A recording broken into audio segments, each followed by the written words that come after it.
If you've ever heard the expression, yeah, that's sick, but it just needs a little bit more glue, and you're thinking to yourself, what the hell does that even mean? This is the video for you. I actually made a short covering this the other week, but YouTube Shorts cap you at 3 minutes, and I just had so much more I wanted to articulate in the video. So here we are, a more in-depth cover of that glue.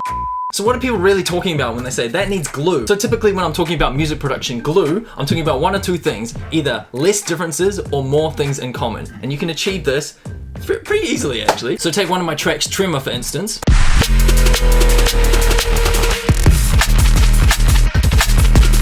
I purposely removed all the effects I had on the drums, and we're going to rebuild this and glue the drums all together. So since we're working on the drums, we need to make sure everything is in the same group, and then we'll process the group together so all the drums have the same effects on them. Say we've got these 3 channels and they have drums on them. I'm going to click the bottom one, hold shift, and click the top one. If you're on Mac, it's Command G. If you're on Windows, it's Control G, and boom, they're all grouped together, and we'll just apply the effects onto this group right here. So they're all going to share these effects in common. So typically with that glue sound, you can achieve this across 3 different dimensions: dynamics, space, and tone. But these concepts apply to absolutely everything in your mix. First up with dynamics, something with glue in the name, glue compressor. And when I say dynamics, I'm referring to the differences in like really loud bits and really quiet bits. So with compression, it will take the loud bits and make them quieter, and by doing that, get them closer to the quiet bits, so it's more average kind of volume overall. These are my go-to settings for a bit more of a punchier sound.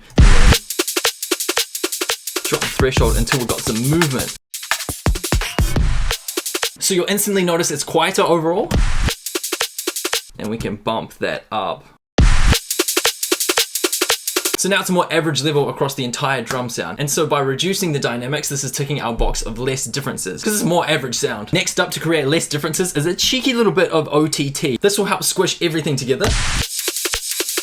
But we don't really need this effect at that intensity, so I'm going to drop the dry wet amount. We're just going to introduce a little bit to decrease those differences. That is dynamics covered. Our drums are sounding a little less loud and a little less quiet. They're more averaged out. And now we're going to move into space. And essentially with space, we're going to chuck all our drums into the same digital room. So they're going to have many, many things in common now,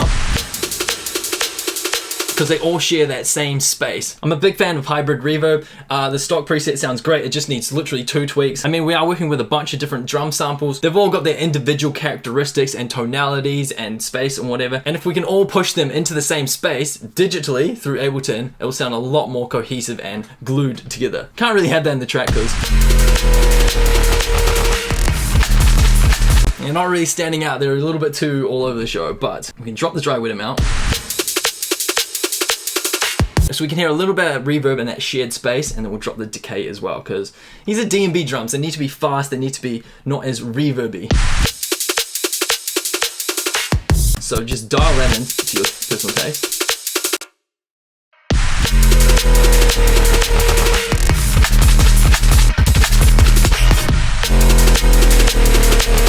And so that is space. Everything's using the same reverb. They all share that reverb in common now. And lastly, we're moving on to tone. 2 easy ways to do this is through an EQ8. So if all the drums are being pushed together at these notches, they're all sharing that same thing in common. Like I said at the start, more things in common, less differences. Well, this is definitely more things in common. They're all sharing that same EQ boost. But the ironic thing is I like the tonality of this drum, so I'm not going to alter it too much. I'm just going to add a couple of little notches to shape these drums overall, and to kind of have them doing similar things at certain notches of the frequency spectrum.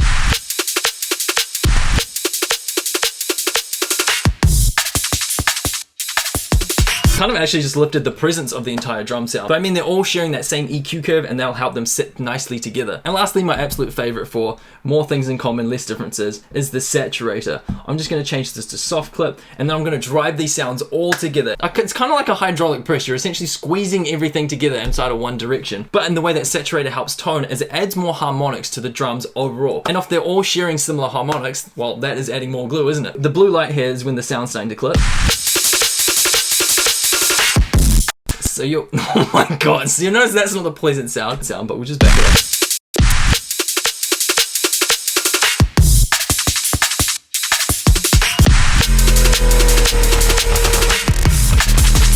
Okay, so we've covered dynamics, we've covered space, and now we've covered tone. It's time to have a before and after and see what I have done to the sound. And you be the judge if this sounds more glued together or it just sounds more all over the show.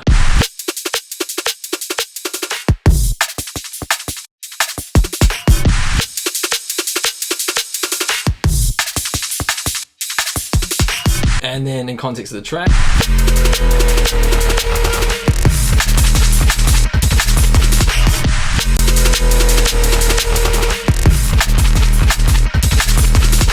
I think that sounds more cohesive overall. And so my bass as well.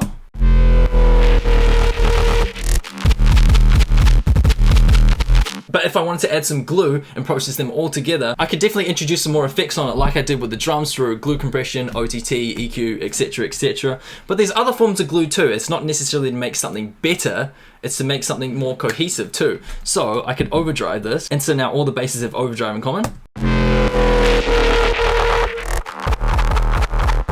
They're all just sharing that same distorted band right in the middle now. And then we could apply an outrageous kind of radio filter too. So now the bass sound overall has less differences because it's no bass, it's no high end, and we've got more things in common because it's just sharing this band right here. That'll also help glue it together.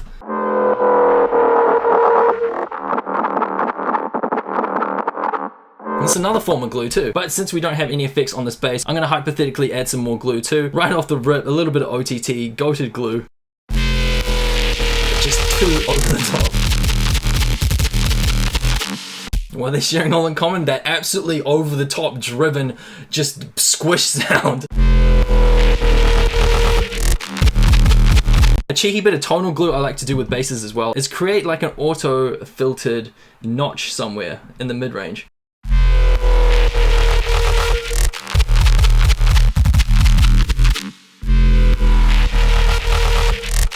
So that really helps pull everything together because obviously they're all missing that notch in the frequency spectrum now. And then a literal bit of glue compression at the end too. So slow attack, fast release, and then drop that threshold.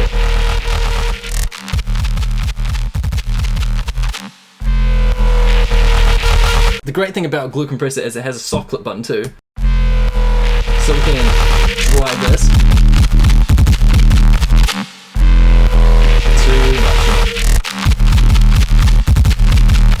I like it being pushed into the soft clip, but it's just too loud at the end. So before and after. And hypothetically, if you're working with some vocals, all these colors, they paint the sky. How are we gonna glue that all together? Less differences, more things in common. So we're gonna tackle dynamics first and compress them. They paint the sky. Make less loud bits to get it closer to the quiet bits and just average the volume. Are we gonna add some tonal differences as well? They paint the sky. They're all sharing that same EQ curve. The sky. And are we gonna add some space too? We're gonna put all three different vocals into the same digital room. Reverb. They paint the sky. They paint the sky. And you don't just have to do this tone, space, and dynamics once. I'm gonna shrink the differences even more by adding more compression after these effects have been applied now. They paint the sky.